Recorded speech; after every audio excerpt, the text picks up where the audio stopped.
hi friends welcome to my channel చపాతీలోకండి meal maker pasta curry ముందుగా water పెట్టుకొని oil వేసుకొని మరిగించుకోవాలి దానిలో మీకు సరిపడా పాస్తా వేసుకొని ఉడికించుకోవాలండి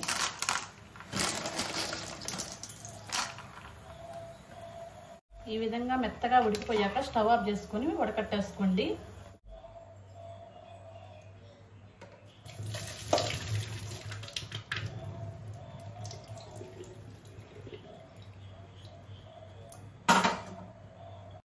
కర్రీ కావాల్సిన గ్రేవీ కోసం అండి గ్రేవీ కోసం ఏమేమి వాడుతున్నానో చూపిస్తున్నాను ఆనియన్ ఒకటి అవి ముక్కలుగా కోసి మిక్సీ జార్లో వేసుకోండి అలాగే జీడిపప్పు టమాటా మీ కాడ పచ్చి కొబ్బరి ఉంటే పచ్చి కొబ్బరి వేసుకోండి నా కాడ పచ్చి కొబ్బరి లేదు కాబట్టి నేను కొంచెం 2 స్పూన్లు ఎండు కొబ్బరి వేస్తున్నానండి ఇవి మెత్తగా పేస్ట్ చేసి పెట్టుకోవాలి వాటర్ అయ్యకుండా ఈ విధంగా మెత్తగా పేస్ట్ చేసి పెట్టుకోండి ఇప్పుడు ప్రాసెస్లోకి వెళ్దాం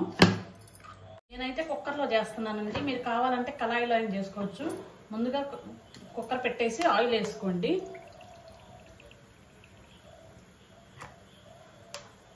ఆవాలు వేడెక్కాక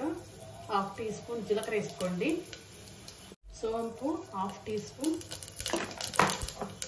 పచ్చిమిర్చి 2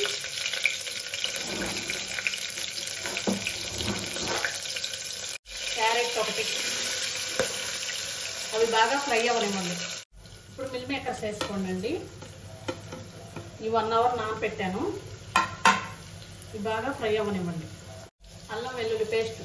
1 స్పూన్ ఫ్రై అయ్యాక ముందుగా పట్టుకున్న పేస్ట్ వేసుకోండి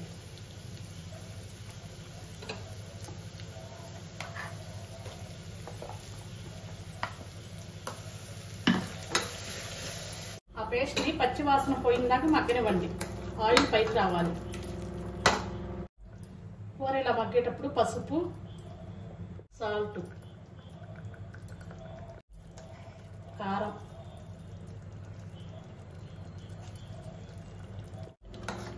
కూర ఈ విధంగా మగ్గాక ఉడికించి పెట్టుకున్న పాస్తా వేసుకోండి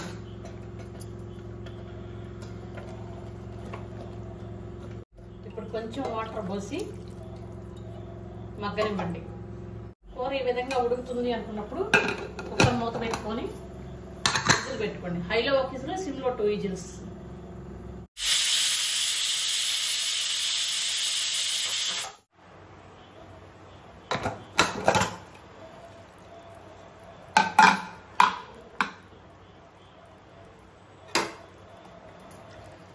ఇవన్నీ మెత్తగా ఉడికిపోయింది పాస్తా కూడా అలాగే మిల్ మేకర్ కూడా చిదురవ్వలేదు కర్రీ కూడా సూపర్ వచ్చింది కరెక్ట్గా సరిపోయినాయి వాటర్ అయితేనేమి ఉప్పు కారం పసుపు అన్నీ